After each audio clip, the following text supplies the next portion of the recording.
ಸ್ನೇಹಿತರೆ, ಮೀಡಿಯಾ ಮಾಸ್ಟರ್ಸ್ಗೆ ಸ್ವಾಗತ, ಸುಸ್ವಾಗತ.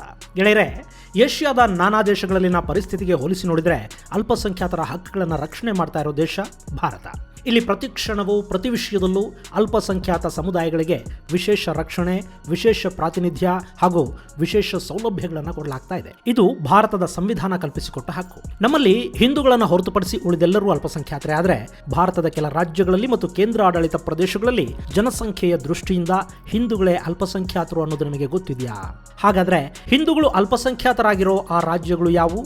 ಅಲ್ಲಿ ಹಿಂದೂಗಳಿಗೆ ಅಲ್ಪಸಂಖ್ಯಾತ ಸಮುದಾಯಕ್ಕೆ ಸಿಗೋ ಸ್ಥಾನಮಾನಗಳು, ವಿಶೇಷ ಸೌಲಭ್ಯಗಳು ಸಿಗ್ತಾ ಇವೆಯಾ? ಅದಕ್ಕಾಗಿ ನ್ಯಾಯಾಲಯದಲ್ಲಿ ದಾಖಲಿಸಲಾಗಿದ್ದ ಸಾರ್ವಜನಿಕ ಹಿತಾಸಕ್ತಿ ಅರ್ಜಿ ಏನಾಯಿತು ಮುಂತಾದ ಅತ್ಯಂತ ಕುತೂಹಲಕಾರಿ ಮಾಹಿತಿಯನ್ನ ನಿಮ್ಮ ಜೊತೆ ಹಂಚಿಕೊಳ್ಳೋದಕ್ಕೆ ಹೋಗ್ತಾ ಇದ್ದೀನಿ. ಅದಕ್ಕೂ ಮೊದಲು ಗೆಳೆಯರೆ, ನಿಮಗೆ ಇನ್ನೊಂದು ವಿಷಯನ ಹೇಳಬೇಕು. ರಾಜ್ಯದ PUC ಮಕ್ಕಳಿಗೆ ಅನುಕೂಲವಾಗಲಿ ಅನ್ನೋ ಕಾರಣಕ್ಕೆ ಮೀಡಿಯಾ ಮಾಸ್ಟರ್ಸ್ ಕ್ಲಾಸ್ ಅನ್ನೋ ಮತ್ತೊಂದು ವಾಹಿನಿಯನ್ನ ಆರಂಭ ಮಾಡಿದೆ. ಅಲ್ಲಿ ನುರಿತ ಉಪನ್ಯಾಸಕರು PU ಮಕ್ಕಳಿಗಾಗಿ ಪಾಠ ಮಾಡ್ತಾ ಇದ್ದಾರೆ. ಕೋವಿಡ್ ಸಂಕಷ್ಟದ ಸಮಯದಲ್ಲಿ ಮಕ್ಕಳಿಗೆ ಅನುಕೂಲವಾಗಲಿ ಅನ್ನೋ ಕಾರಣಕ್ಕೆ ನಾವು ಆರಂಭಿಸಿರುವ ಉಚಿತ ಆನ್ಲೈನ್ ತರಗತಿಗಳ ಲಾಭ ನಿಮ್ಮ ಮಕ್ಕಳಿಗೆ, ನಿಮ್ಮೂರಿನ ಮಕ್ಕಳಿಗೆ ಕೂಡ ಆಗಲಿ. ಅವರಿಗೆ ಆ ಚಾನಲ್ ಬಗ್ಗೆ ಪರಿಚಯಿಸಿ ಅಲ್ಲಿ ಪಾಠ ಕೇಳೋ ಹಾಗೆ ಮಾಡೋ ಮೂಲಕ ಆ ಮಕ್ಕಳಿಗೆ ಸಹಾಯ ಮಾಡಿ. ಮಾಸ್ಟರ್ ಕ್ಲಾಸ್ ವಾಹಿನಿಯ ಲಿಂಕ್ ಅನ್ನ ಡಿಸ್ಕ್ರಿಪ್ಷನ್ ಬಾಕ್ಸ್ ಅಲ್ಲಿ ಕೊಡ್ತಾ ಇದ್ದೀನಿ.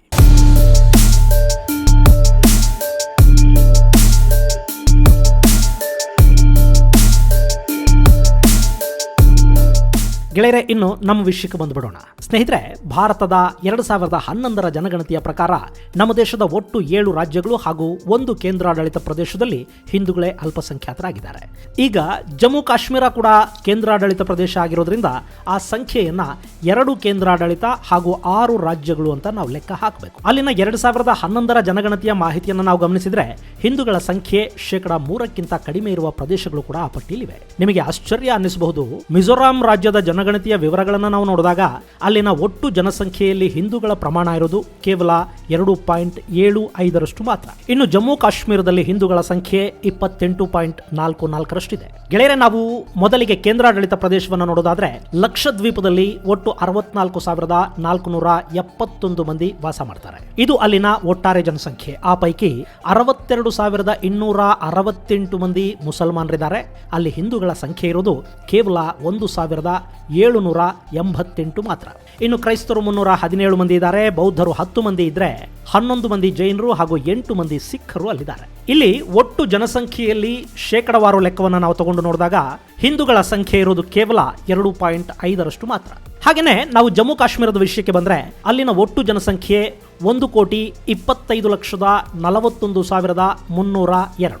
ಇದು ಲದಾಖ್ ಕೂಡ ಸೇರಿ ಜಮ್ಮು ಕಾಶ್ಮೀರದ 2011ರ ಜನಸಂಖ್ಯೆ. ಇದರಲ್ಲಿ ಒಟ್ಟು ಮುಸ್ಲಿಮರ ಸಂಖ್ಯೆ 85,67,485. ಹಿಂದೂಗಳು 35,66,674 ಜನ ಇದ್ದಾರೆ.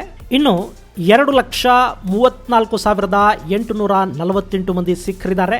ಬೌದ್ಧರ ಸಂಖ್ಯೆ 1,12,584. ಇಲ್ಲಿ ಕ್ರೈಸ್ತರು 35,631 ಮಂದಿ ಇದ್ರೆ 2,490 ಮಂದಿ ಜೈನರು ಇಲ್ಲಿದ್ದಾರೆ.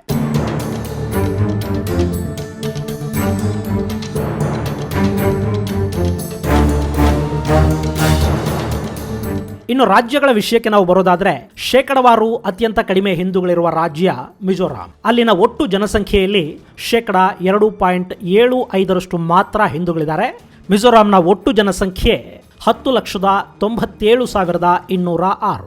ಆ ಪೈಕಿ 9,56,331 ಮಂದಿ ಕ್ರೈಸ್ತರಿದ್ದಾರೆ. 93,411 ಮಂದಿ ಬೌದ್ಧರಿದ್ದಾರೆ. 14,832 ಮಂದಿ ಮುಸಲ್ಮಾನರು, 376 ಮಂದಿ ಜೈನರು ಹಾಗೂ 286 ಮಂದಿ ಸಿಖ್ಖರಿದ್ರೆ ಇಲ್ಲಿ ಹಿಂದೂಗಳ ಸಂಖ್ಯೆ 30,136. ಸುಮಾರು 11 ಲಕ್ಷ ಜನಸಂಖ್ಯೆ ಇರೋ ರಾಜ್ಯದಲ್ಲಿ ಹಿಂದೂಗಳಿರೋದು ಕೇವಲ 30,000 ಮಾತ್ರ. ಇನ್ನು ನಾಗಾಲ್ಯಾಂಡ್ನ ವಿಷಯಕ್ಕೆ ನಾವು ಬರೋದಾದ್ರೆ ಇಲ್ಲಿನ ಒಟ್ಟು ಜನಸಂಖ್ಯೆ 19,78,502.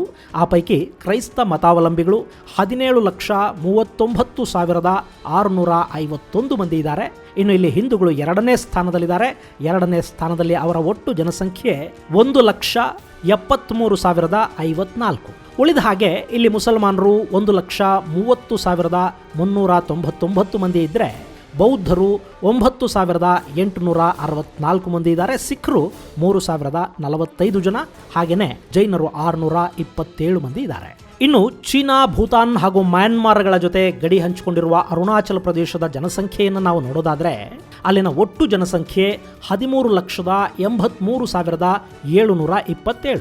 ಇಲ್ಲಿ ಕೂಡ ಕ್ರೈಸ್ತರ ಸಂಖ್ಯೆ ಹೆಚ್ಚಾಗಿದೆ. ಇಲ್ಲಿ 4,18,372 ಮಂದಿ ಕ್ರೈಸ್ತರಿದ್ರೆ 4,01,876 ಮಂದಿ ಹಿಂದೂಗಳಿದ್ದಾರೆ. ಮೂರನೇ ಸ್ಥಾನದಲ್ಲಿರೋ ಬೌದ್ಧರ ಸಂಖ್ಯೆ 1,62,815 ಇದ್ರೆ 27,045 ಮಂದಿ ಇಲ್ಲಿ ಮುಸಲ್ಮಾನರಿದ್ದಾರೆ. ಹಾಗೆ ಪಂಜಾಬಲ್ಲಿ 1,60,04,754 ಮಂದಿ ಸಿಖ್ರಿದ್ರೆ 1,06,78,138 ಮಂದಿ ಹಿಂದೂಗಳಿದ್ದಾರೆ. ಹಾಗೆಯೇ ಅಲ್ಲಿ 5,35,489 ಮಂದಿ ಮುಸಲ್ಮಾನರಿದ್ದಾರೆ. ಕ್ರೈಸ್ತರ ಸಂಖ್ಯೆ 3,48,230, 45,040 ಮಂದಿ ಜೈನರು ಹಾಗೂ 33,273 ಮಂದಿ ಬೌದ್ಧರು ಅಲ್ಲಿದ್ದಾರೆ. ಪಂಜಾಬ್ನ ಒಟ್ಟು ಜನಸಂಖ್ಯೆ 2,77,43,338. ಇನ್ನು ಈ ಎಲ್ಲ ರಾಜ್ಯಗಳು ಹಾಗೂ ಕೇಂದ್ರಾಡಳಿತ ಪ್ರದೇಶಗಳಿಗೆ ಹೋಲಿಕೆ ಮಾಡಿ ನೋಡಿದರೆ ಇದ್ದದರಲ್ಲೇ ಮಣಿಪುರದಲ್ಲಿ ಸ್ವಲ್ಪ ಹಿಂದೂಗಳ ಸಂಖ್ಯೆ ಹೆಚ್ಚಾಗಿದೆ. ಅಲ್ಲಿನ ಒಟ್ಟು ಜನಸಂಖ್ಯೆ 28,55,794. ಆ ಪೈಕಿ 11,81,876 ಮಂದಿ ಹಿಂದೂಗಳಿದ್ರೆ 11,79,043 ಜನ ಕ್ರೈಸ್ತರು ಹಾಗೂ 2,39,836 ಮಂದಿ ಅಲ್ಲಿ ಮುಸಲ್ಮಾನರಿದ್ದಾರೆ. ಗೆಳೆಯರೆ, ಇದು 2011ರ ಜನಗಣತಿ. ಸಾಮಾನ್ಯವಾಗಿ 10 ವರ್ಷಕ್ಕೊಮ್ಮೆ ನಮ್ಮಲ್ಲಿ ಜನಗಣತಿ ನಡೆಯೋದ್ರಿಂದ ಈಗ ಅಂದ್ರೆ 2021ರಲ್ಲಿ ಹೊಸ ಜನಗಣತಿ ನಡೆಯಬೇಕಿದೆ.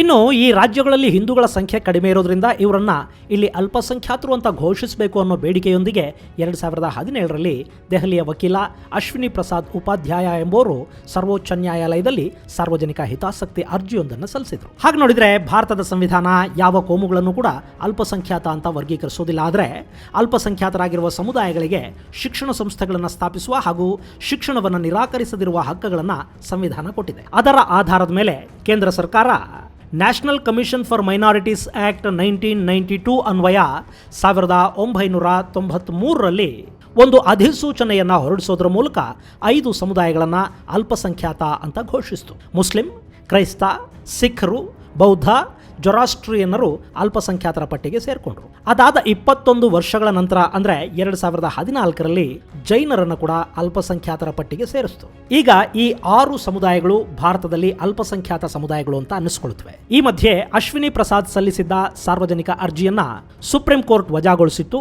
ಸಾಮಾನ್ಯವಾಗಿ ಅಲ್ಪಸಂಖ್ಯಾತ ಹಾಗೂ ಬಹುಸಂಖ್ಯಾತ ಅನ್ನೋದನ್ನ ಇಡೀ ದೇಶದ ಒಟ್ಟು ಜನಸಂಖ್ಯೆಯನ್ನ ಆಧರಿಸಿ ನೋಡಲಾಗುತ್ತೆ ಹೊರತು ರಾಜ್ಯಗಳ ಜನಸಂಖ್ಯೆ ಹಾಗೂ ಅದರಲ್ಲಿನ ಬದಲಾವಣೆಗಳನ್ನಲ್ಲ ಅನ್ನೋದನ್ನ ಸರ್ವೋಚ್ಚ ನ್ಯಾಯಾಲಯ ಆ ಅರ್ಜಿಯ ವಿಚಾರಣೆಯ ಸಂದರ್ಭದಲ್ಲಿ ತಿಳಿಸಿತ್ತು.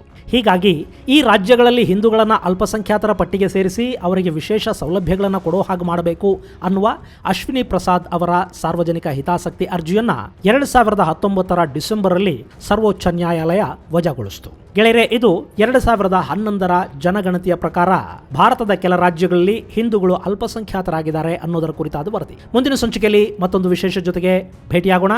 ಅಲ್ಲಿವರೆಗೆ ಜೈ ಹಿಂದ್, ಜೈ ಕರ್ನಾಟಕ.